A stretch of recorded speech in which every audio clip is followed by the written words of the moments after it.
We were really sorry. We tried our best. We put him on ventilator, but we couldn't make it.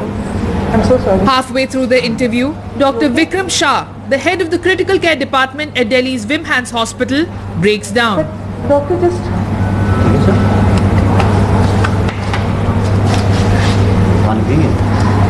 He was telling us how he lost a 42-year-old patient, a husband, a father of an 8-year-old to COVID, when grief overcame him.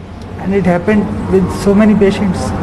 I still remember Mr. Divya Prakash was there. He was saying, I am having a small child, I am having a daughter. Which we couldn't make that. We were really sorry. We tried our best. We put him on ventilator, but we couldn't make it. His sister was there. He was just 42 years old. Daughter was 8 years old. And I have talked with his daughter also.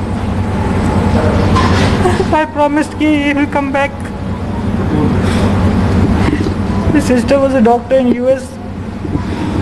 We couldn't make it. Whatever best possible was available. We have done everything. We have put him on ventilator also, but still we couldn't make it. We are really sorry.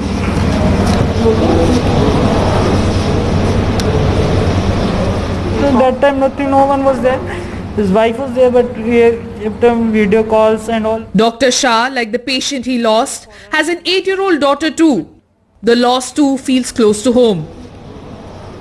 We are not getting sleep. We are not like in a mood to have to eat also. Sometimes we sleep like that because things comes in my mind also.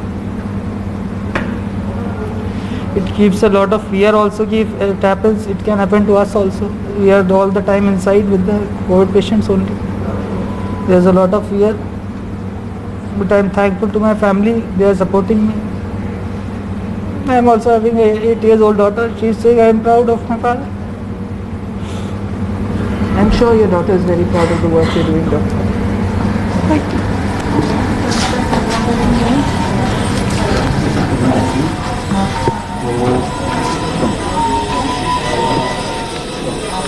In these ICUs, doctors have grappled with life and death every day for long before the pandemic. But this time, it has been different. 101 have died of the virus in the hospital since 25th March this year, a huge jump from last year. But you have to do this on a everyday basis. You have to make those.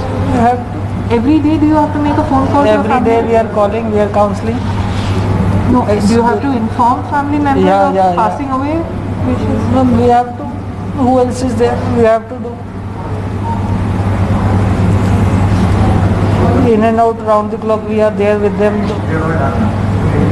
Good things also we tell कि patients are improving, but it's really tough to tell them the bad news. It's really tough.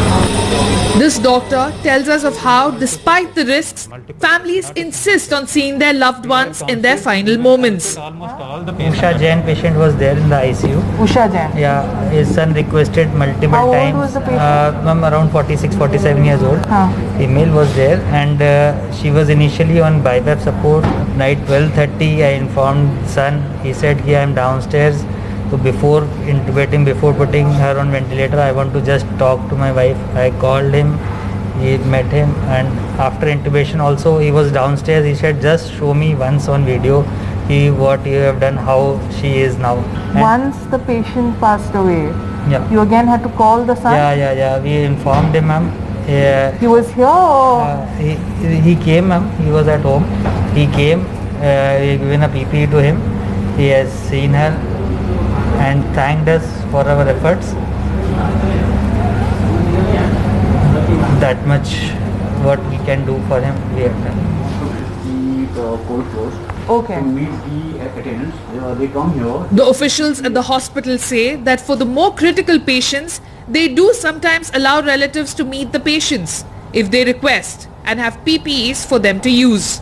Like, is it one at a time, or do they need to take prior permission before? Everyone is not allowed to go to the COVID areas, right? The only way, some of them who, they insist, they request, they plead, they show some aggression, because we understand that rightly is that their near ones and loved ones are admitted upstairs. So when there are repeated requests, we allow them to go to the floors. In the more serious patients or Only the issues. Only the issues. where the situation is Yeah, serious? So they are on the NIV or they are on the ventilator or where the prognosis are very grave, which has already been explained. Then only they come. That's Only- the time. Yeah. So this is basically almost you are allowing them to say goodbye in a way sometimes. I don't. Yes, kind of to allowing them to say goodbye as well. But then it's not always the goodbyes because once they meet, they are usually called to the floors to make them understand that now the patient is going to be intubated, put on ventilator. That times usually we allow them to have a peep at the near ones. Huh. So Because once you ventilate, the person can't yeah, talk. the person cannot talk because he is usually paralyzed and sedated. Some, like Deepak Tiwari, were able to be with their loved ones when they breathed their last.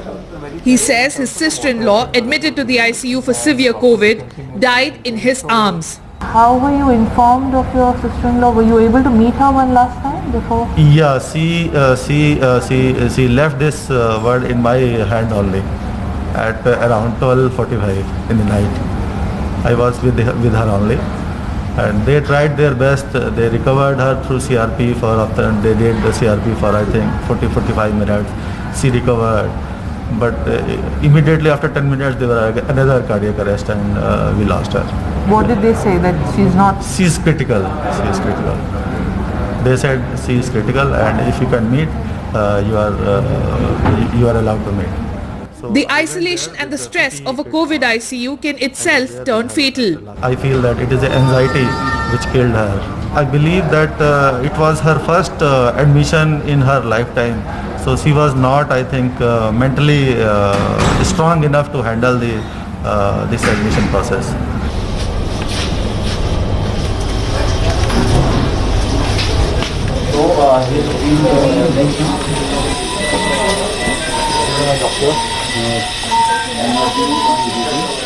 Dr. Anupama Singh is the head of internal medicine department at the hospital.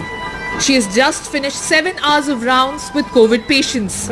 Most of the support that patients derive or the comfort The marks that of they her derive really PPE comes from still etched on her forehead. nursing The staff toll of as the well as second support wave staff that's visible. recognized.